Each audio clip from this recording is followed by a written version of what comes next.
2026 সালের এসএসসি ও সমমান পরীক্ষায় এবার 11টি শিক্ষা বোর্ডে গড় পাশের হার ৬২.25%। এবার পাশের হার সবচেয়ে বেশি ঢাকা বোর্ডে আর সবচেয়ে কম পাশের হার ময়মনসিংহ বোর্ডে। চট্টগ্রাম শিক্ষা বোর্ডে এসএসসি পরীক্ষায় এবার পাশের হার শতকরা ৫৯.৪৮%, আর মোট পাশ করেছে ৭৭,৪৫৩ শিক্ষার্থী। এবার ৯,৩৯৮ জন শিক্ষার্থী জিপিএ 5 পেয়েছে, যা গতবার ছিল ১১,৮৪৩ জন। পরীক্ষার ফল পেয়ে উচ্ছ্বসিত শিক্ষার্থী ও অভিভাবকরা। আলহামদুলিল্লাহ গোল্ডেন এ প্লাস পেয়েছি অ্যান্ড অনেক খুশি লাগতেছে। এই রেজাল্টের পিছনে সবচেয়ে বড় অবদান হচ্ছে আমার আম্মু আব্বুর। শিক্ষকরা আমাকে অনেক সাহায্য করেছে। ও যদি কোনো সময় খারাপও করে অসুবিধা নাই, তুমি নেক্সট টাইমে ভালো করবা। মানে এটা যে মা বাবার একটা যে কতবার একটা শক্তি বাচ্চাদের জন্য, এটা মানে আমি আমার মেয়ের ক্ষেত্রেও যেটা বুঝলাম আর কি। কুমিল্লা বোর্ডে এবার পাশের হার শতকরা ৬৫.৪২%।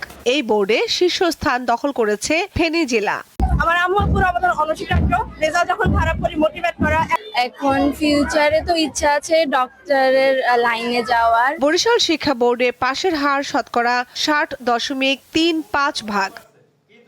রাজশাহী শিক্ষা বোর্ডে এসএসসি পরীক্ষায় এবছর কমেছে পাশের হার এবং জিপিএ 5 প্রাপ্ত শিক্ষার্থীর সংখ্যা। গতবার এ বোর্ডে পাশের হার ছিল ৭৭.৬৩%, আর জিপিএ 5 পেয়েছিল ২২,৩২৭ জন শিক্ষার্থী। আমার ওভারঅল আজকের রেজাল্টের জন্য আল্লাহর কাছে অশেষ শুকরিয়া। আমি অনেক ভালো লাগতেছে। সবথেকে বেশি অবদান হচ্ছে আমার বাবা মার, অবশ্যই, কারণ তারা অবশ্যই আমার রেজাল্টটার জন্য অনেক কষ্ট করেছেন। আর স্কুলের টিচারদের তো অবশ্যই আছে, ওনারা চেষ্টা করেছেন। দিনাজপুর শিক্ষা বোর্ডে এসএসসি ও সমমান পরীক্ষায় পাশের হার শতকরা ৫৮.০৫%, আর জিপিএ 5 পেয়েছে ১৩,৬৩৯ জন শিক্ষার্থী। সকাল 10টায় আনুষ্ঠানিকভাবে এসএসসি পরীক্ষার ফল প্রকাশ করেন দিনাজপুর শিক্ষা বোর্ডের পরীক্ষা নিয়ন্ত্রক অধ্যাপক বোরহানুদ্দিন।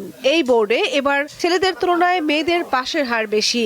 বাবা মা, শিক্ষক, গুরুজন এদের অনেক অবদান আছে।